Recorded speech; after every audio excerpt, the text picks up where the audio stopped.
Je vais commencer par un petit sondage à main levée. Est-ce que vous faites du PowerShell tous les jours? Pas tout à fait.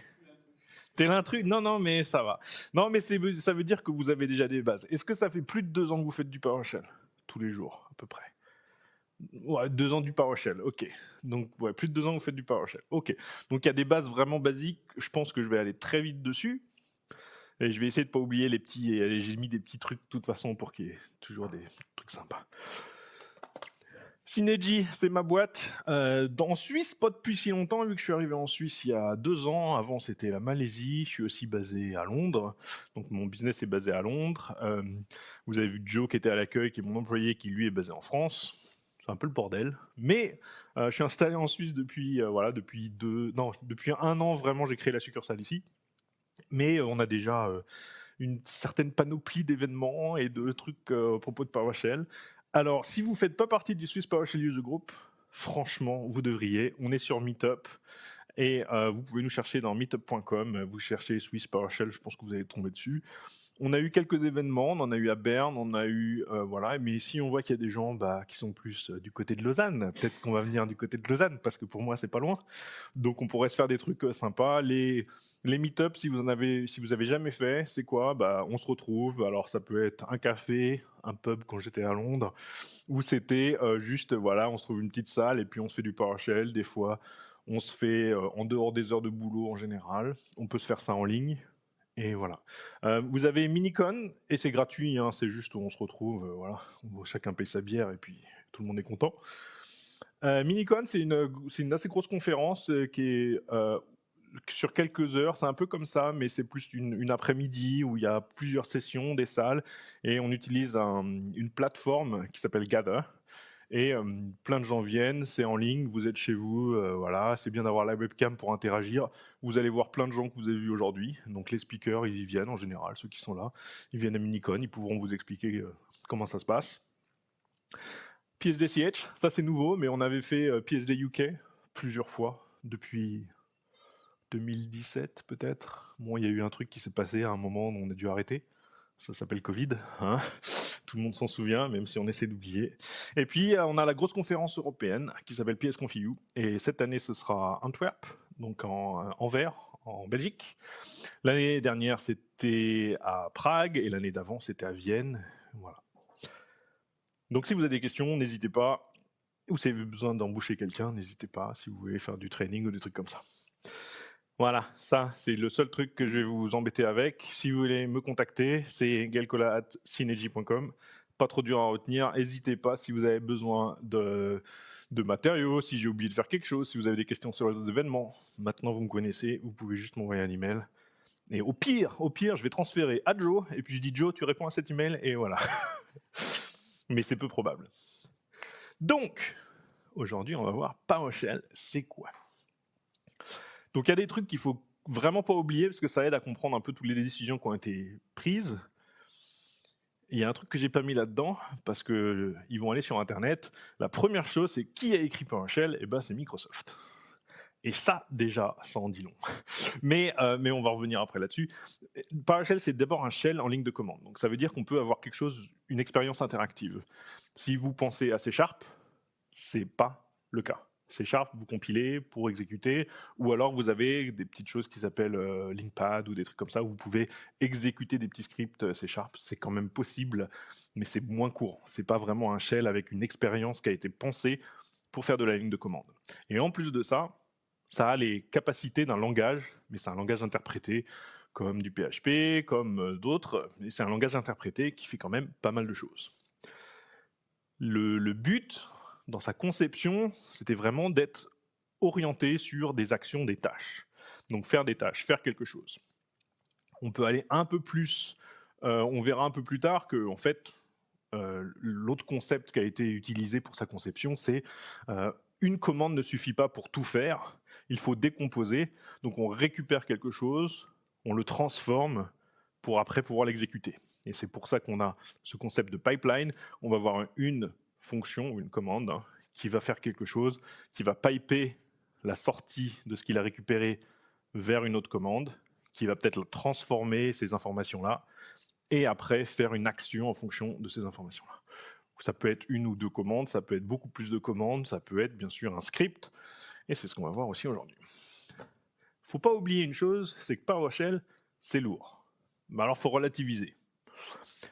Alors je crois que de tête, et je vais pas chercher les chiffres parce que ça change pas mal, mais c'est entre 40 mégas et 150 mégas entre les binaires qu'il faut et les machins, et en fonction des versions, ça peut être différent, voilà.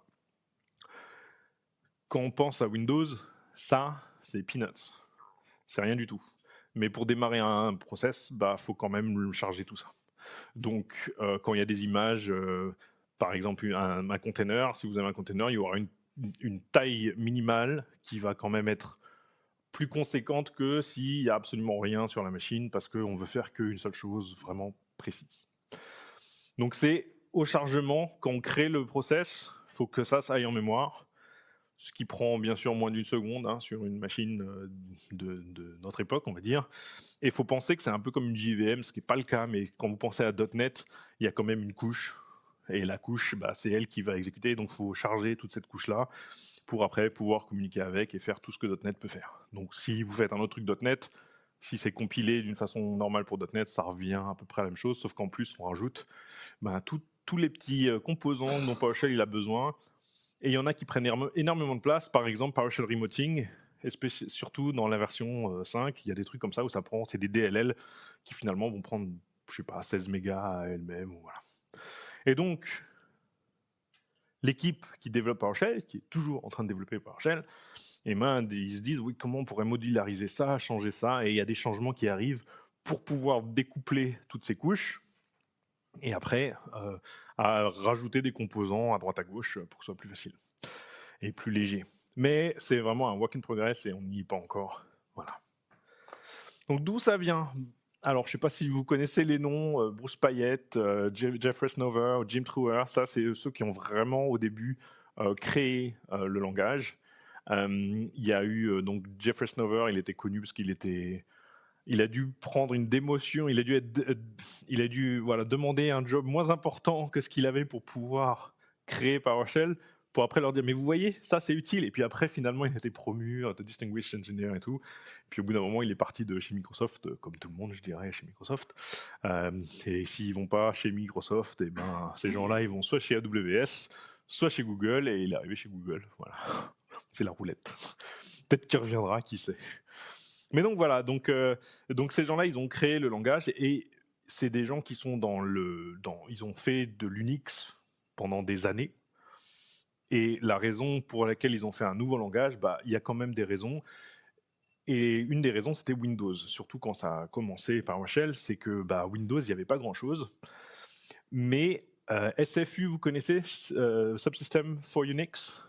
En fait, c'était des commandes où vous avez comme du bash, mais vous avez le bash, les commandes bash portées pour du Windows.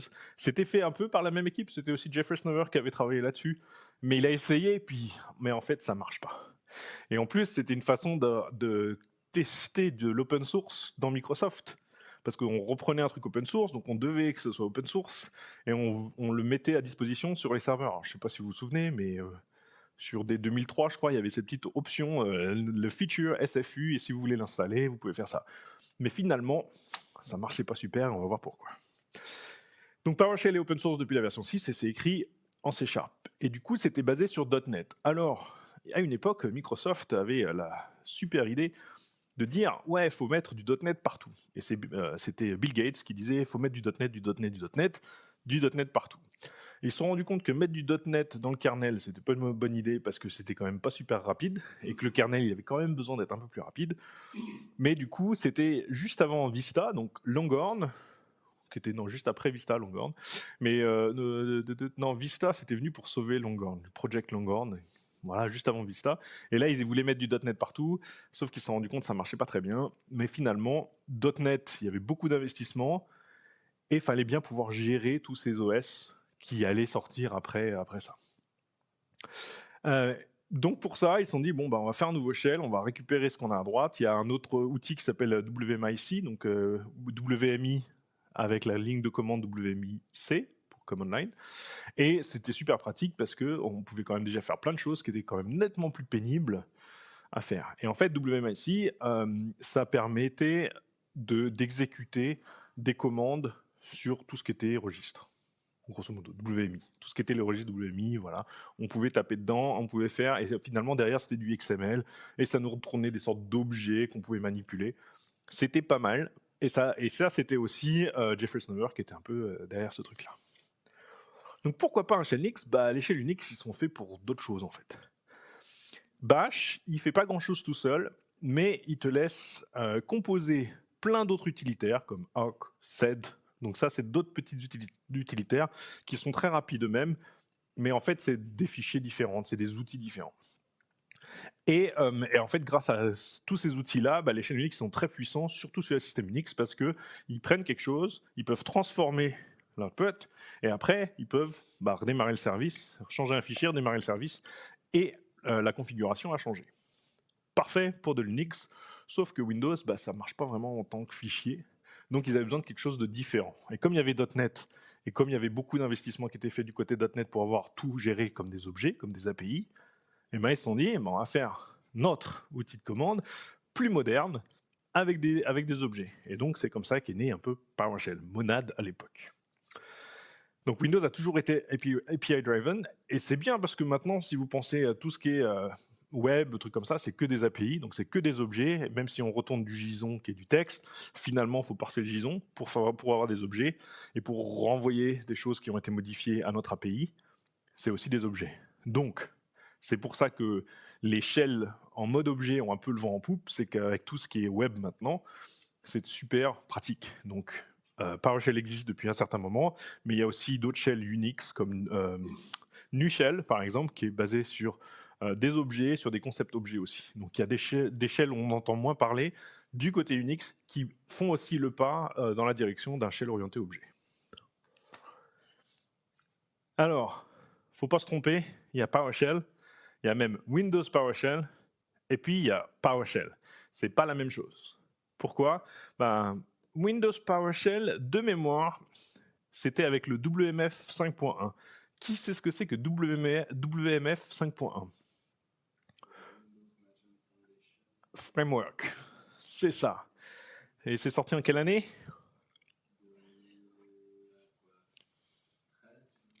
Très bien, 2013. Voilà, alors entre la version 5.0 et la version 5.1, il y a peut-être eu 6 mois, et donc je ne sais plus si c'est fin 2012 ou début 2013, mais dans ces eaux-là, 2013. Parce que c'était avec Windows Server 2012 R2. Et donc c'était à cette époque-là. Ça n'a pas bougé depuis. 5.1, il n'a pas bougé, et il ne bougera pas. Il est fini. Fini dans le sens où il n'y a pas de nouveau investissement, il y a des bugs fixes, parce que voilà. Pourquoi ? Est-ce que vous savez pourquoi ça ne bouge plus ?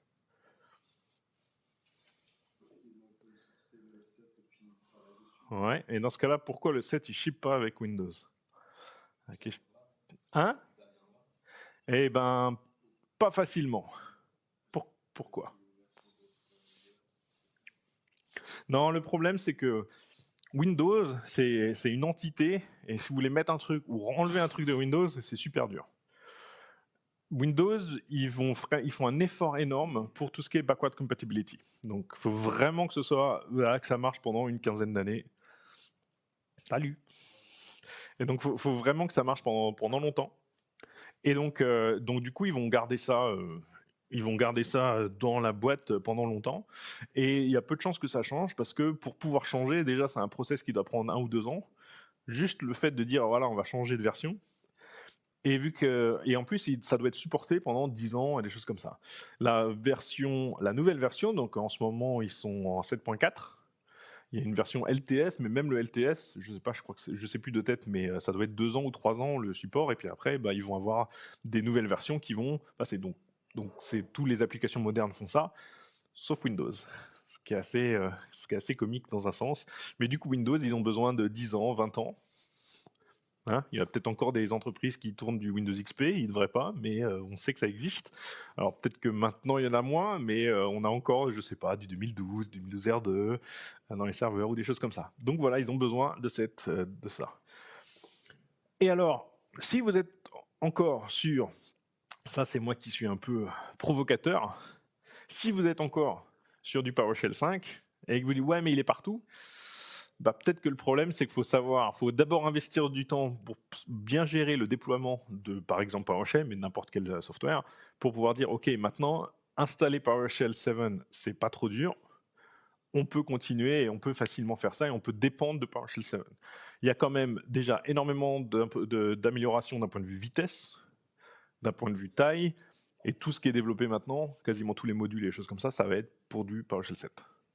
On va commencer à avoir des modules qui ne sont pas compatibles avec du PowerShell 5. Bien sûr, Microsoft, ils font super attention, les gros vendeurs, ils font super attention, mais toute la communauté open source, on fait un truc, si ça marche avec 5.1, avec un minimum d'effort, ça ne me dérange pas trop. Si après, il faut vraiment qu'on fasse attention, des fois on dit, bah écoutez, si vous voulez, vous le supportez, et puis on en reparle. Donc voilà, prévenu, il faut savoir où est-ce qu'on est. Il y a des trucs qui marchent direct avec PowerShell 7.1, et franchement, avec PowerShell 5.1, c'est un casse-tête et ça marche pas bien. Si vous faites Invoke Web Request, truc qu'on fait souvent, ou Invoke REST Method, et vous tapez sur une API qui a des caractères, je sais pas, Gaël avec le E tréma, ou même là, voilà, des choses comme ça, PowerShell 5.1, il va vous retourner des caractères bizarres parce qu'il va pas réussir. Vous faites la même chose, exactement le même code, avec PowerShell 7, aucun problème. Caractère chinois, japonais, aucun souci. Purement parce que vous avez changé et parce que les commandes ont été améliorées pour qu'il n'y ait plus ce problème-là. Si vous avez ce souci-là, testez en 7, vous allez voir, ça va vous gagner des heures de tout. Tout. Si vous faites Invoke Web Request et que vous faites des choses, tout. Parce qu'en fait, il ne va pas savoir utiliser l'UTF comme il faut, il ne va pas savoir récupérer, si vous voulez, les bonnes données. Et donc, du coup, il va dire « Ah, si, j'ai récupéré le string, mais il n'a pas converti avec le bon caractère set. » Et puis, il y a d'autres petites choses. Donc, le for each process, c'est ça. Bah, si vous utilisez for each... pardon, c'est pas process, c'est for each parallèle. Ça n'existe pas sur PowerShell 5. Et il y a des choses où on a besoin. Alors, des fois, quand on fait une commande qui met dans une variable, on a un tableau. Sauf que s'il n'y a qu'une valeur, bah des fois c'est un tableau, c'est plus un tableau d'une valeur, c'est juste une valeur. Et donc on ne peut pas faire un for each dessus ou certaines fonctions dessus. On dit oui, mais il n'y a qu'une valeur. Alors en PowerShell 7, ça c'est beaucoup mieux géré et on n'a pas ce souci-là. Et des fois on est obligé de mettre, même si ça c'est un tableau dans 90% des cas, on est obligé de l'entourer, de dire ouais, ça c'est vraiment un tableau, hein. Même s'il n'y a qu'une valeur, ou qu'il y en a 15, ou qu'il y en a 15 000, on est obligé de faire ça juste pour être sûr que PowerShell 5 y comprenne que c'est bien un tableau. Et donc ça, c'est moins nécessaire avec PowerShell 7. Et du coup, des gens qui font pas trop gaffe dans leur code, ça peut carrément mettre en l'air un module que vous utilisez et vous n'allez pas savoir pourquoi. Donc là, on va rentrer dans le vif du sujet. PowerShell, c'est quoi ? Tout est objet. Tout, même le texte, c'est un objet. Un objet, il a des propriétés. Donc, si c'est texte, donc c'est un type de string. Et il va avoir des propriétés. On peut faire des méthodes et des propriétés. D'ailleurs, j'ai mis substring. Je ne sais même pas si ça en est une, mais je pense que si. Length, c'est aussi une propriété d'une string. Et si tout est objet, tout est typé. Donc tout a un type parce que c'est un objet d'un certain type. Et il y a des types qui sont super génériques. C'est lequel le plus générique que vous pouvez penser ? Hein ? Array, ça c'est assez générique. Byte, ouais, mais ça c'est des types de base en fait. Alors, en fait, il y a un truc qui s'appelle objet. Object. C'est tout est objet et au minimum, vous avez ça. Oui, alors il y a ça hérite forcément de quelque chose et après PowerShell, même si c'est pas trop, il va te dire c'est un objet. Donc voilà, mais c'est vrai. Et donc si tout est objet, tout est typé. Alors, attendez, hop, on va aller directement dans le terminal. Ça va pas être très bien comme ça. Alors, je vais essayer de mettre déjà plus gros. Est-ce que ça va ? Je peux faire un peu plus. Ok. Alors, est-ce que vous utilisez Windows Terminal ? Oui ? Pourquoi c'est encore un truc ? Ouais, mais il faut l'installer. C'est vrai, mais alors c'est quand même vachement plus pratique. Moi, j'ai une question. Vas-y. Le truc que j'ai pas creusé, c'est le pipeline qui n'est pas par défaut le AdGer, je crois qu'il n'est pas bien géré.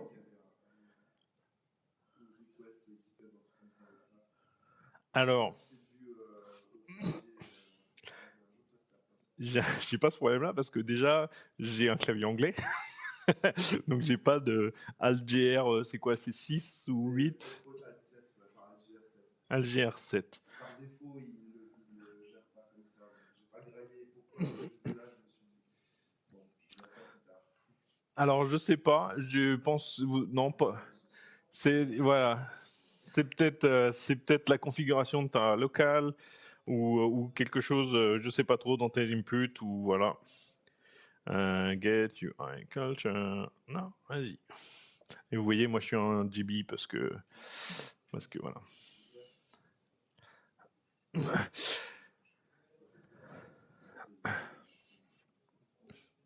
Ok.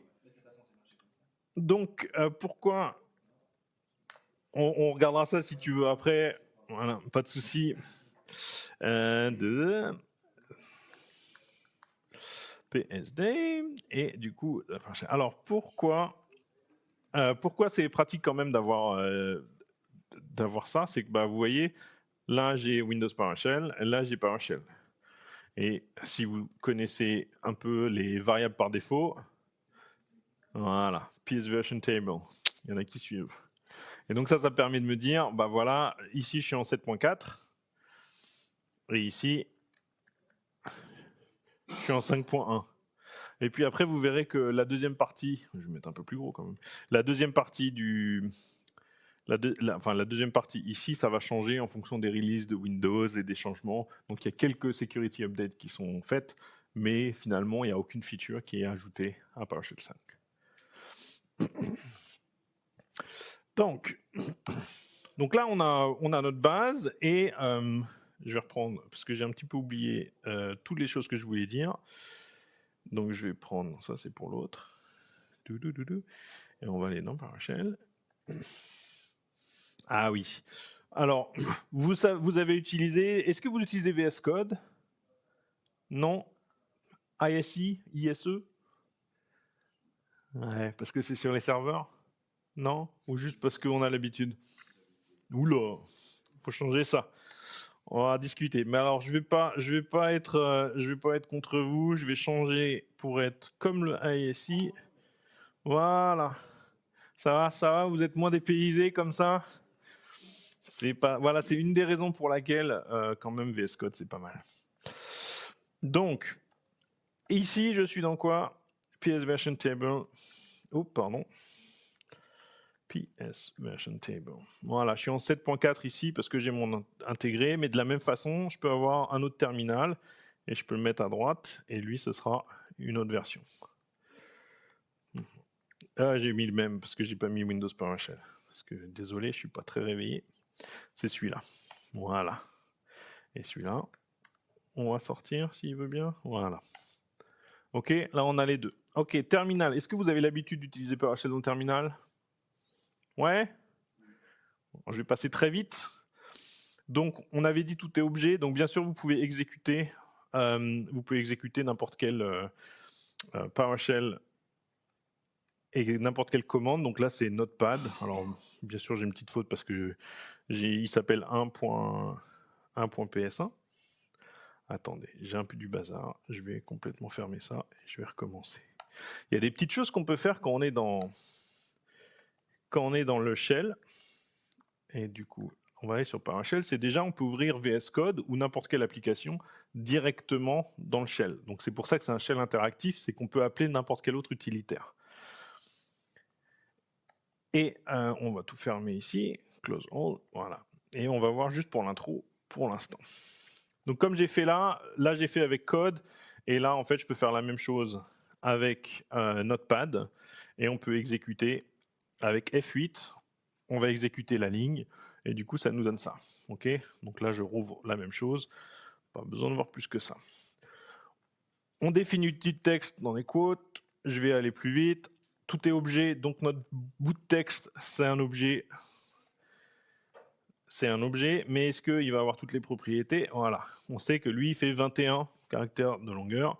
Donc si je le change, il en fait 22. Ok, c'est un objet, il a des propriétés. On va juste accéder à ces propriétés-là.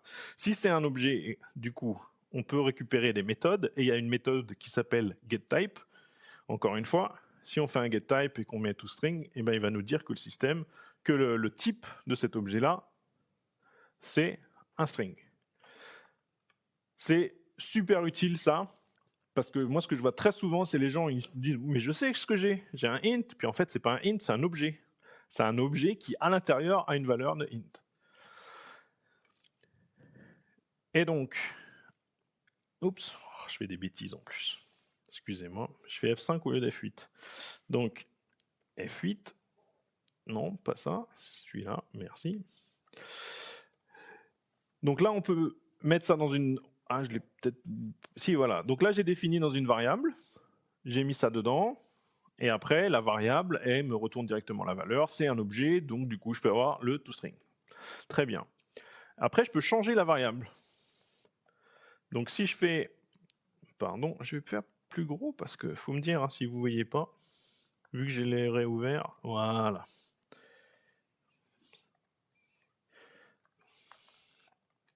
Donc là, on a...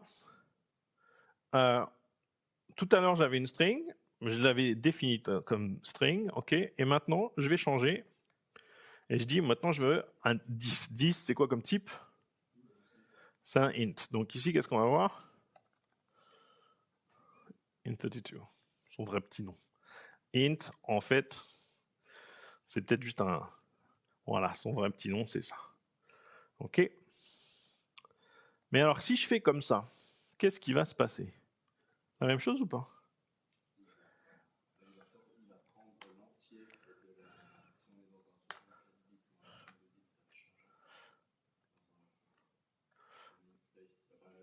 Alors, il y a peut-être des changements en fonction. On va assumer qu'en 2024, on va tout le temps être en 64 bits. Ce qui n'est pas vrai parce que y a des logiciels, des fois SCCM ou des choses comme ça, qui vont, sans que vous le sachiez, ou même des SQL, des fois, qui vont dire « Ah, mais en fait, je t'ai pas dit, j'ai exécuté ton système en 32 bits. » machin. Mais là, non, ça ne change rien. Par contre, il y a un autre truc qui change. On ne peut plus mettre un autre type. Parce qu'on a déclaré notre variable et on a dit notre variable, c'est un int. Tu n'as pas le droit de mettre autre chose. Alors que tout à l'heure, on a juste dit hey, ça, c'est une variable et je mets pour l'instant une string dedans. Mais on n'a pas dit que ce sera toujours ça. Et ça, c'est un petit détail, mais si vous ne faites pas attention, vous ne savez pas pourquoi ça ne passe pas, ben forcément, ça peut vous causer des gros problèmes dans vos scripts. Et pourquoi c'est important? Ça veut dire les gens ils disent oui, PowerShell c'est pas typé, c'est difficile. Non, PowerShell c'est typé. Tout est objet, tout a un type. Si vous voulez faire du strongly type, donc si vous voulez vraiment être sûr du contenu des variables que vous avez, ben c'est pas dur. Vous définissez vos variables avec le type qu'ils doivent avoir. Et ça bougera pas et ça vous mettra une erreur si jamais vous faites des choses qui passent pas. Et si par exemple vous voulez voir si ça passera ou pas, il y a ce qu'on appelle un cast. Donc caster, ça veut dire on va dire hey, j'ai cette valeur-là, je te donne ce type-là, est-ce que tu peux la mettre? Alors si on fait ça, ça ne va pas marcher. Par exemple, là je vais caster en string. Alors si ça va marcher par exemple. Je l'ai appelé nombre. On dit nombre c'est un int, mais je veux que tu me le passes en string, donc ce cast-là il passe. Mais il y a aussi des fois où on veut faire int et je vais caster une string, donc juste blabla, hein, peu importe. Et là il me dit mais non, ça c'est pas possible. Mais alors des fois, on a un petit opérateur qui nous dit est-ce qu'on peut mettre ça en tant qu'un int? Et en fait, il ne va pas nous créer d'erreur, mais il va nous retourner nul. Mais si jamais je lui dis j'ai une string, mais la string elle va être 10, ah oui, ça c'est possible, et ça retourne la valeur. Donc si vous voulez tester, vous pouvez utiliser as. Et si vous voulez savoir si c'est bien un certain type ou un autre type, et il y a un autre truc que vous pouvez faire, c'est is. Est-ce que c'est ce type-là? Eh bien non, c'est pas ce type-là. Est-ce que c'est le type string? Et oui, c'est le type string. On ne peut pas savoir sur la ligne 29, on ne peut pas savoir à l'avance que c'est forcé. Entre nombre égale 10 et int nombre égale 10, on ne peut pas savoir si alors, alors, je n'ai pas sûr d'avoir compris, mais sur cette ligne-là, la ligne 29, tu dis on n'est pas sûr de savoir. Si on fait nombre égale 10, exécuter. Oui. Les deux vont passer l'un après l'autre. Alors que si on fait int nombre égale 10, puis on fait nombre égale abcd, ça passera pas. Voilà. Mais du coup, comment je peux le savoir à l'avance sur l'objet nombre, c'est écrit quelque part, j'accepte que les. Non. Non. Il a écrit nulle part. Oui, il a un type. C'est écrit nulle part. Sur l'objet. On peut, si on a forcé le type, donc on peut avoir le type. Mais en fait, plutôt que de demander quel est le type de cet objet-là, donc plutôt de faire un getType. Alors en fait, justement, c'est pour ça que je vous montre le is ou as. Ça vous permet de dire est-ce que ça va accepter cette valeur-là, ou sinon est-ce que c'est de ce type-là. Et vu que ça ne te retourne pas d'erreur, si tu fais un if, ça va te permettre justement de faire ça, de vérifier. Et parce que voilà, sinon on peut plus faire ça. Ok, ça c'était juste l'intro. Maintenant ça va aller vite. Ça va l'intro ou vas-y. Juste philosophiquement parlant. Oui. Est-ce qu'on devrait tout typer? Parce qu'au final, pour savoir ce qu'on est. Ouais.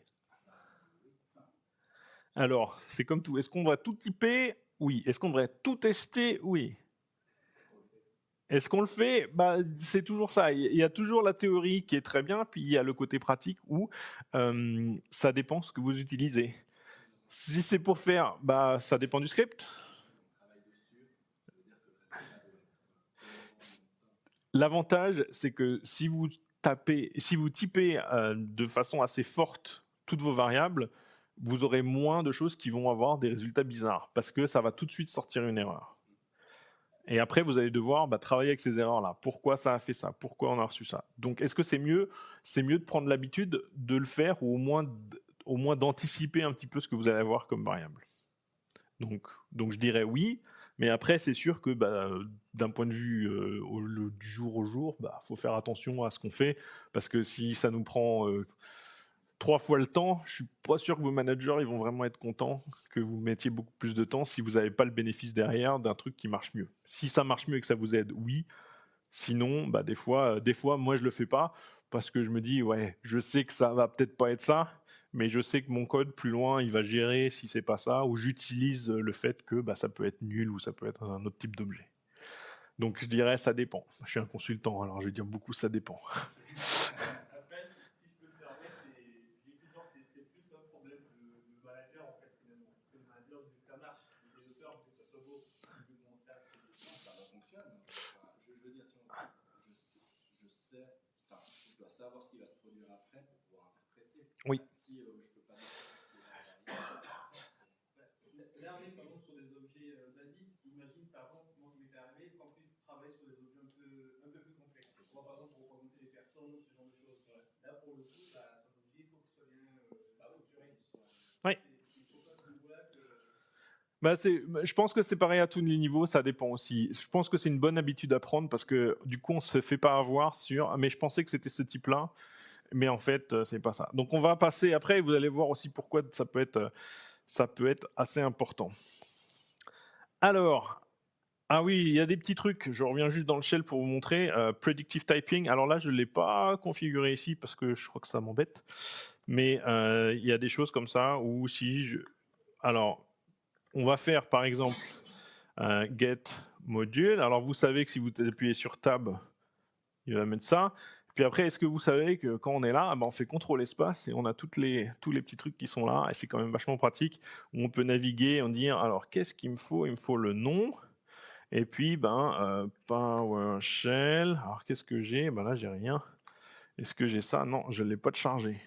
Alors je fais import module. Il y a les alias aussi et PowerShell YAML. Hop, il l'a chargé normalement. Alors si j'ai un doute, j'ai le pass-through, parce que je le sais qu'il est là. Voilà, pass-through. Et on a ça ici. OK, on l'a ici. Donc, si je fais mon get module name, PowerShell YAML, maintenant, si je fais tab, il me le retrouve tout seul. Là, je fais tab, il l'a trouvé, parce qu'il est chargé en mémoire. OK? C'est juste un petit truc. Alors ça, c'était contrôle espace. Et en fait, dans le terminal, vous avez la même chose. Mais aussi dans Copilot, on a des trucs qui ici sont sympas. Donc on va faire get. Alors ça, c'est IntelliSense qui me dit voilà tous les get que tu as de disponibles. Donc get module. Et si je fais list available, ou non, on va juste faire comme tout à l'heure, name, PowerShell YAML.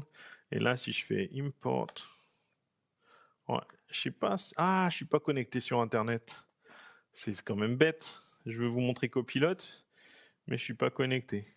Je vous montrerai Copilot une autre fois. Tiens, je vous le montrerai cet après-midi si vous venez à la session sur YAML. Voilà comment je vous récupère pour plus tard. Voilà. Mais en fait, Copilot, c'est dommage, j'ai pas pensé à mettre. Vu qu'on a eu des soucis d'enregistrement, j'ai pas pensé à me mettre sur le Wi-Fi. J'étais trop occupé et je suis pas sûr d'avoir. Bon, on verra si ça se connecte. En attendant, je vais passer à la suite et on reviendra sur Copilot si on a le temps. Alors, si tout objet a des propriétés et des méthodes. Donc, vous êtes familier avec le getMember. Est-ce que vous l'utilisez tous les jours? Vous devriez. Peut-être pas, mais au bout d'un moment, on s'habitue, on sait exactement à quoi s'attendre. Donc, qu'est-ce que j'ai fait là? Je vais le refaire. Je crée un type qui est typé, un type int avec une valeur. Voilà, je mets ça dans une variable. Et après, je lui dis, donne-moi tous les membres de cet objet. Et l'objet, il a plein de méthodes, toutes ces méthodes-là, voilà, qui peuvent être appelées. Et donc ça, c'est les méthodes d'un objet type de int. Et donc du coup, il y a des petites méthodes qui ne sont pas forcément utiles en soi.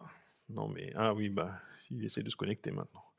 Donc, les petites méthodes, qu'est-ce qu'elles font? En fait, on peut utiliser ces méthodes en les appelant comme ça.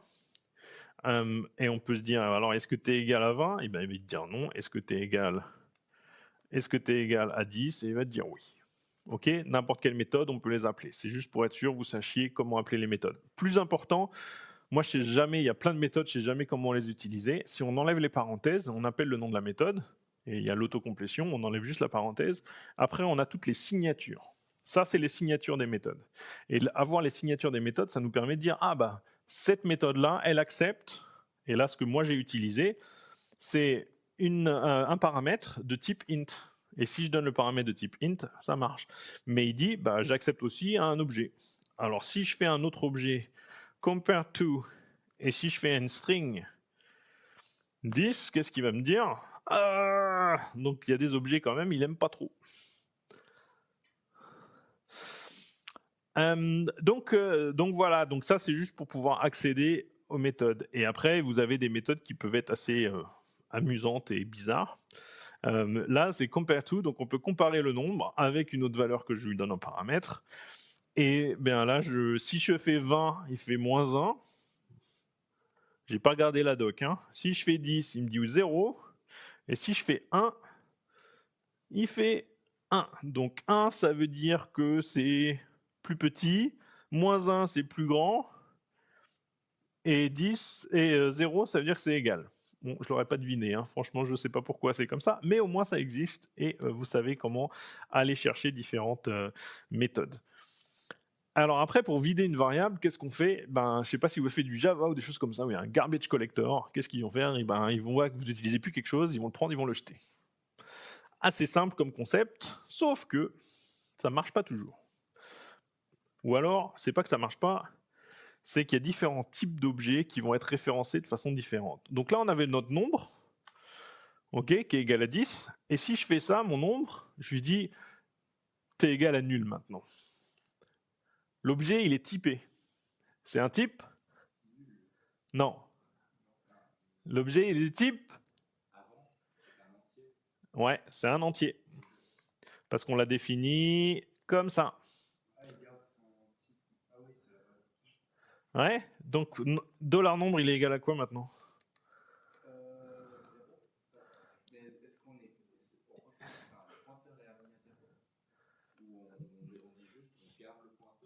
Non, on vide la valeur, sauf que la valeur, il n'y a pas de valeur nulle pour un int.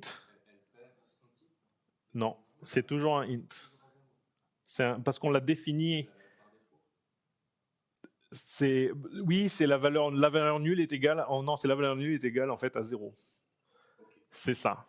Et en fait, du coup, Là, on est à 0 parce qu'on lui a dit on associe nul, mais nul n'existe pas comme valeur pour le int, donc c'est la valeur 0. Il n'y a pas vraiment de concept de valeur par défaut, ça dépend du type. Donc si je prends une autre variable qui s'appelle ABC, que je n'ai pas encore définie, enfin je vérifie, mais je ne l'ai pas encore définie, et je lui dis toi tu seras égal à 10, ABC est égal à 10, ABC.getType toString, juste pour que ce soit plus joli à voir, c'est un int32, ABC égale null, ABC est nul. Parce qu'on n'avait pas dit quel type d'objet c'était, on ne l'a pas typé assez fort, et donc du coup on a juste dit bah voilà, c'est ce qu'on a, et maintenant c'est nul, c'est nul, et puis qu'il accepte n'importe quel type d'objet, ça lui va. Encore un truc où c'est des petits pièges, où si on ne sait pas trop que ça se passe comme ça, et qu'on n'y pense pas, quand on débug un script, ça peut nous mettre dedans.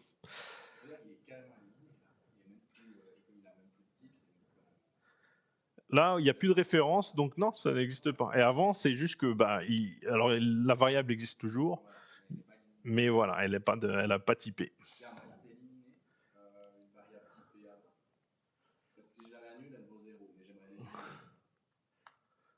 Remove variable.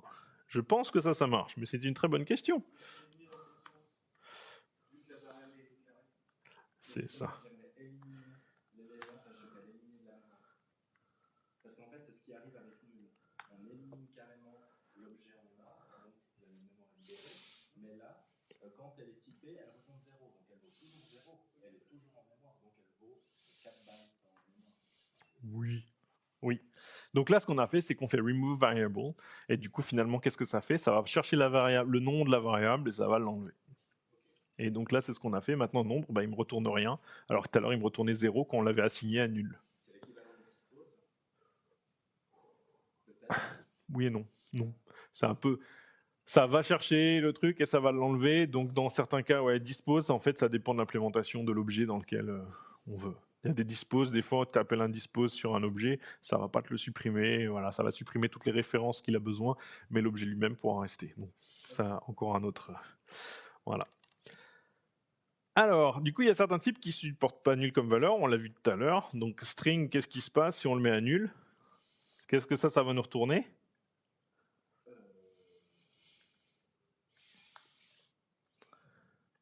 On a mis une string, on l'a... Est-ce qu'elle peut être nulle, la string?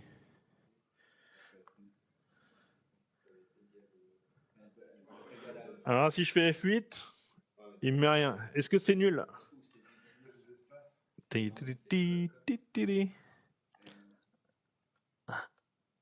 C'est pas nul. Pourquoi c'est pas nul? Alors, comment on fait pour voir si en fait elle est nulle ou en fait elle est plus associée? Voilà. Et c'est pour ça que je vous montre pas tout d'un coup non plus. Et donc voilà. Donc oui, c'est bien quote-quote. Mais du coup, si on veut vérifier que c'est nul ou presque nul, et en fait, on a une petite fonction statique du type string qui nous permet de dire est-ce que c'est nul ou vide? Et comme ça, on n'a plus à se poser la question. Et moi, dans mes if, j'utilise tout le temps ça, parce que je sais que ça va être une string à un moment ou à un autre, mais il y a des moments où je veux savoir s'il y a quelque chose dedans. Donc ça, ce soit quote-quote ou nul, il me donnera la bonne réponse. Ok, ouais, je sais, j'ai plus que 10 minutes. C'est ça? Ouais, non, je vais faire avant, parce que je vais me faire virer. Bon, vous voyez qu'on est au numéro 3, mais je sais pas, je sentais que vous avez... Ça va, c'est intéressant ça? Je vous donnerai de toute façon tout le matériel, et puis vous pouvez suivre ligne par ligne. Mais comme ça, on avance. Alors, il y a les tableaux, vous connaissez bien les tableaux, comment ça marche? Donc, je vais passer un petit peu, on définit un tableau avec les hâtes et les parenthèses, d'accord? L'arrobas et les parenthèses. On a le type, voilà, on fait un petit F8. Ok, on a un objet comme ça, sauf que tableau, c'est un terme générique. Finalement, les types d'objets peuvent être différents. Donc, c'est des collections. On va dire des collections. Et il y a vraiment plein de types de collections. On peut faire des opérations sur des collections. Alors ça, sur la type de collection qu'on a vu, qu'on a créé par défaut, qu'est-ce qui va se passer quand on fait plus 1? Donc, on avait A, B, C. On rajoute 1, sauf qu'en fait, derrière, avec ce type de tableau-là, il va prendre le tableau que vous avez, il va en fait créer un autre tableau d'une longueur un peu plus grande et il va tout copier à l'autre. C'est pas super efficace. Donc, si vous faites plein d'itérations et plein de travail sur votre tableau, vous avez plutôt intérêt à changer le type de tableau, le type de collection. Vous pouvez utiliser ArrayList ou des génériques. Et c'est d'autres types que vous pouvez utiliser qui sont beaucoup plus performants pour ce genre d'opération. J'ai vu, je crois, sur le site de Microsoft que ArrayList, c'est déprécié. Oui. Generics, c'est mieux.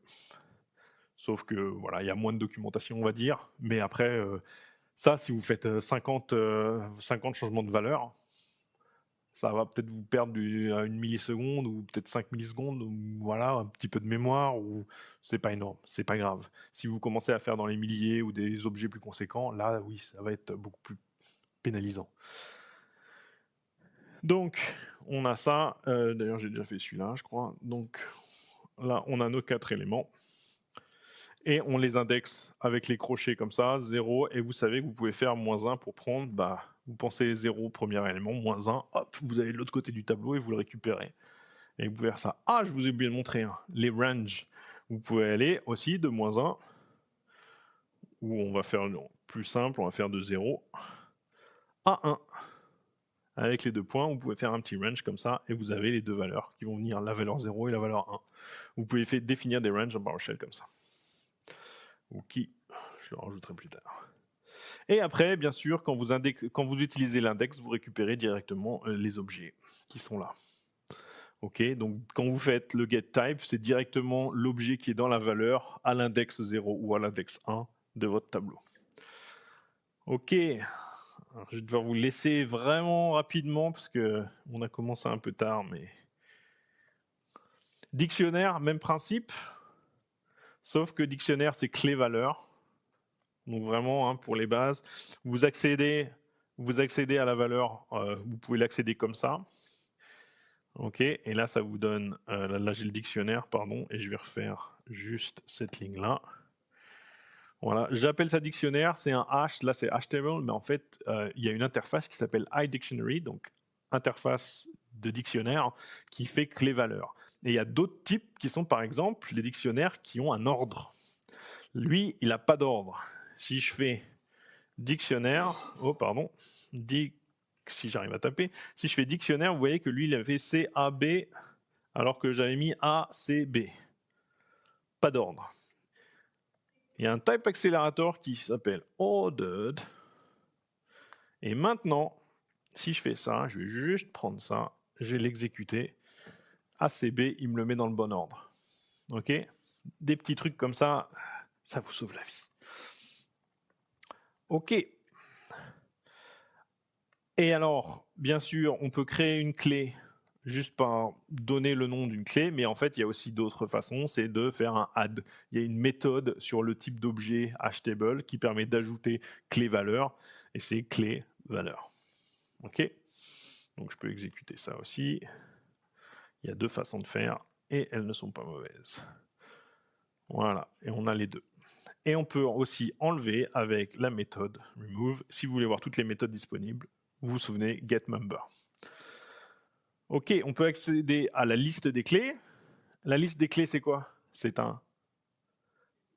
une liste, un tableau. Sauf que, est-ce que c'est quoi comme type d'objet ? Honnêtement, moi j'ai fait ça, et je me suis dit, c'est quoi comme type d'ailleurs ? Eh non, mais on ne l'aurait pas deviné. Si on fait ça, tiens, il est là encore. Poup. Ah ouais, je l'aurais pas pondu celui-là. Et donc voilà, donc il y a des petits trucs comme ça. C'est pas parce qu'on pense que c'est un tableau, ils vont tous avoir les mêmes méthodes et les mêmes façons de faire. Il faut vraiment aller regarder et comprendre dans les objets qu'est-ce qui se passe.